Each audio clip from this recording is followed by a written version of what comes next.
The crowd cheered, not for victory, not for justice, but for death. In the center of a Roman amphitheater, beneath the unrelenting African sun, a young woman stood barefoot in the sand, bleeding, trembling, but unbroken. Her name was Perpetua. She was 22 years old, a noblewoman, a mother, a Christian, and soon a corpse. This was not the death of a rebel or a traitor. It was the execution of belief. Perpetua was not supposed to die. She had a husband, a newborn child, and a future secured by wealth and Roman law. But when she refused to renounce her faith, when she whispered that single forbidden word Christian, the weight of the empire came crashing down upon her. In 2030 AD, Christianity was still considered a cult, secretive, seditious, and profoundly dangerous. To the Roman state, it was not religion, it was rebellion, and to confess it, especially as a woman, was to declare war against the gods of Rome, against Caesar himself. Perpetua did more than confess. She wrote. From the filth of a Carthaginian prison cell, she recorded her own trial, her own doubts, her own dreams. Her diary survives, a relic inked in agony. It is one of the oldest surviving texts by a Christian woman. It is not doctrine, it is not theology, it is pain made sacred. She wrote of heat and hunger, of her infant son crying for milk.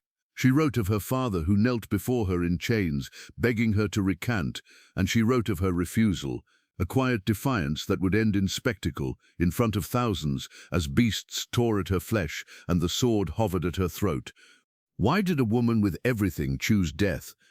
What did she see in faith that outweighed motherhood, privilege, and life itself? And how did her story, one of blood, dirt, and impossible strength, survive centuries of fire, censorship, and silence? This is not just the story of a martyr, this is the unraveling of Roman fear that conviction could outlive empire, that the weak could defeat the immortal, and that sometimes the most terrifying force is a woman who will not bow. This is the martyrdom of Perpetua. She did not hide, she did not hesitate.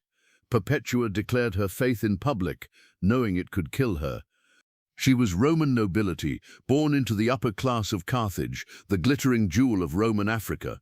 Her father was a pagan, a man of prestige who had spent his life navigating the politics of empire. Her brothers were educated. Her son, newly born, represented a secure lineage and comfortable future. In every way, Perpetua had what others bled for, and she gave it up. In 23 AD, under the reign of Emperor Septimius Severus, a new decree swept through the empire: no conversions to Christianity. It was not just a law, it was a warning, and when Perpetua joined a small group of catechumens preparing for baptism, including her servant Felicitas and a man named Satyrus, that warning became a death sentence. They were arrested without fanfare, hauled from their homes and thrown into a prison not fit for animals. There was no trial, there was no mercy. The punishment for converting to Christianity was clear: the arena, a public execution, carried out not in silence, but to the roar of an eager crowd. But the state made one final attempt to break her father. He visited the prison repeatedly, not as a Roman, but as a father in anguish. He begged, pleaded, clutched at her clothing, called her foolish, selfish, mad. He held her infant in his arms, offering him up like a final argument, a reminder of all she stood to lose. She wept. She loved her child. She loved her father. But her answer was unwavering. She pointed to a small jug of water in her cell. "Can this jar be called by any other name than what it is?" she asked him. "No," he replied. "Neither can I be called anything other than what I am," she said. "I am a Christian." This moment, calm, resolute, and damning, was the true verdict. The empire didn't need her confession. She had just given it freely. And in doing so, she crossed the line Rome could not tolerate.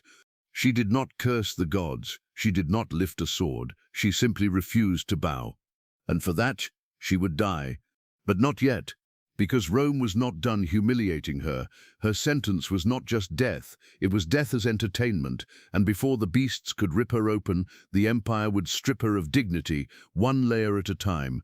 There are deaths recorded by others, and then there is Perpetua's. She wrote it herself. In a prison so overcrowded that bodies slept standing, in a stench so foul that guards gagged, Perpetua composed one of history's most haunting first-person accounts of martyrdom. It is not scripture, it is not prophecy, it is something more dangerous to the Roman world, a woman's voice that refused to be silenced. The diary begins with fear. She writes of the dungeon. I was terrified, for I had never known such darkness. She writes of the heat, the suffocation, the filthy straw, and the constant sobbing of the imprisoned. But above all, she writes of her child, an infant son, still nursing, still needing. They allowed her to keep him briefly. He cried constantly, starved for milk as her body weakened.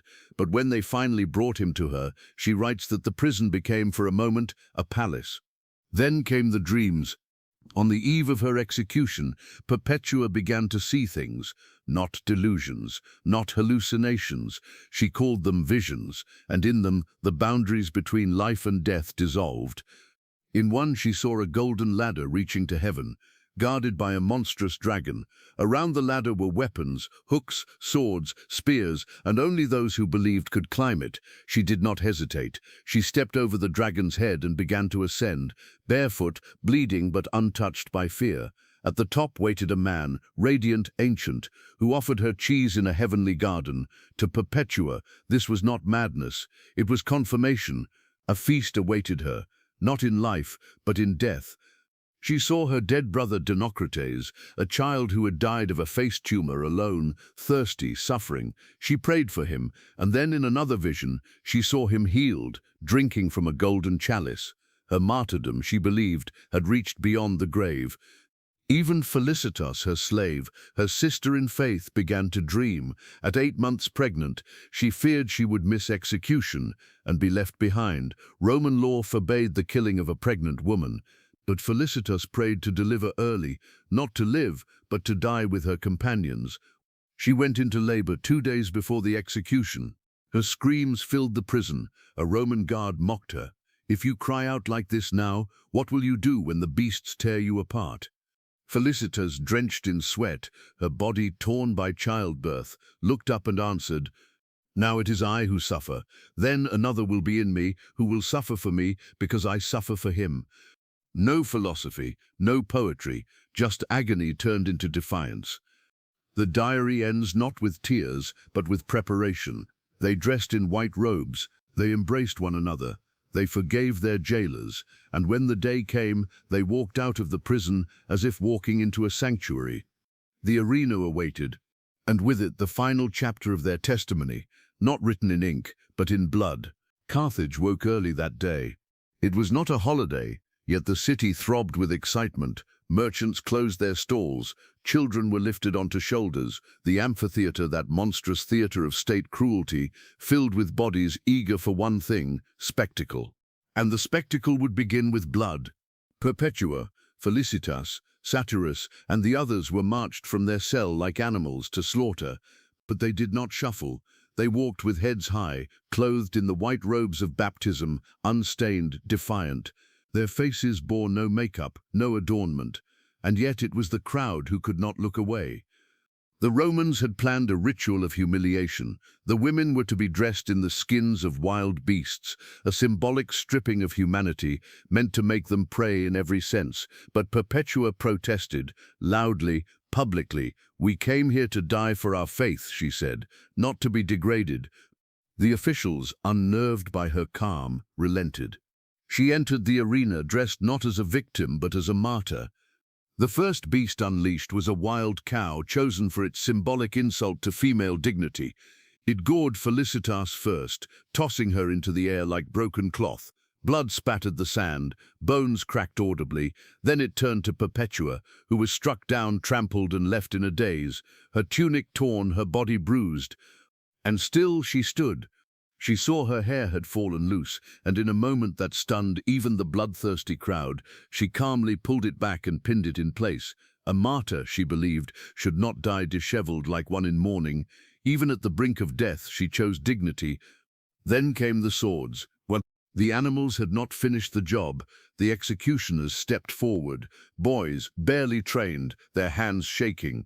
Perpetua's body was pierced, but not deeply. The young man who struck her hesitated. He trembled, blade in hand, eyes wide with confusion. So she reached out and guided his sword to her throat. This was not surrender, it was control. Her final act was not a cry, it was direction. She did not beg, she did not plead, she died on her own terms, her own way. A noblewoman, a prisoner, a mother, a martyr. Felicitas followed soon after, and Satyrus, and the rest. The amphitheater, that pit of noise and laughter, fell into a strange hush. It had witnessed many deaths, but this one it could not digest. The crowd came for a show. What they received was a sermon carved in flesh. And long after the blood dried, the memory did not. Perpetua's body was gone, but her voice remained. What Rome buried in sand, the early Christians unearthed in scripture. Her diary, smuggled from the prison, copied by believers, passed from hand to trembling hand, became a sacred relic, not of miracle, not of myth, but of agony endured with grace. The Roman Empire had executed thousands, but Perpetua was different. She had written, she had spoken, she had chosen, and in doing so she shattered the state's most precious illusion, that fear could silence faith. For centuries, martyrdom was cloaked in golden halos and sung in hymns, but Perpetua's death was not clean, it was not symbolic, it was anatomical. Her skin broke, her bones splintered, her milk leaked, even as blood poured. She died with the taste of prison metal in her mouth, and yet this very suffering was what gave her story power. It was not the sword that made her dangerous, it was the choice. She had everything to lose, status, child, family, and she lost them with her eyes open. Felicitas, the slave, shared her fate and her courage. Bound together in life and in death, their shared execution erased the Roman boundaries of class. Nobility and servitude bled on the same sand. Together they rewrote the meaning of power. The governor of Carthage, who had signed their deaths, was remembered by no one. Perpetua became a saint. Her name was carved into the catacombs of Rome, whispered in the illegal masses of the early church, and later etched into stained glass and stone. And the amphitheater where she died, it still stands, empty now, quiet. The roar of the crowd replaced by silence, a silence that remembers. Because Perpetua did not die to be remembered. She died because she refused to be erased. History often remembers kings, emperors, generals, men who shaped the world with armies and decrees. But sometimes history bows to a woman in chains. Perpetua was not a rebel. She never picked up a weapon. She did not incite revolution or conspire against the empire. Her crime was internal, unshakable belief. Her rebellion was quiet, refusal to speak a lie, and her execution was supposed to be the end of it. It wasn't. Her final gesture, guiding the executioner's blade to her own throat, was more than a death. It was a message. You may destroy my body, but not my will. That blade pierced more than flesh. It cut through centuries of silence, through empire and decay, until her voice reached us across time, across dust, across death. She died young. She died brutally. She died in public. But she died free. And the empire that killed her, gone. Only ruins remain of its laws, its gods, its arenas. But Perpetua remains in words, in legend, in faith. What does it mean when the most powerful empire in the ancient world fears a nursing mother? It means they saw what she was becoming, not a threat to their army, a threat to their illusion of control. Let her name disturb the stones of history. Let her voice haunt the amphitheaters where blood once soaked the earth. Let us not remember her as a saint in robes and halos. Remember her as she was, a trembling hand, a broken body, a young woman who guided the sword herself.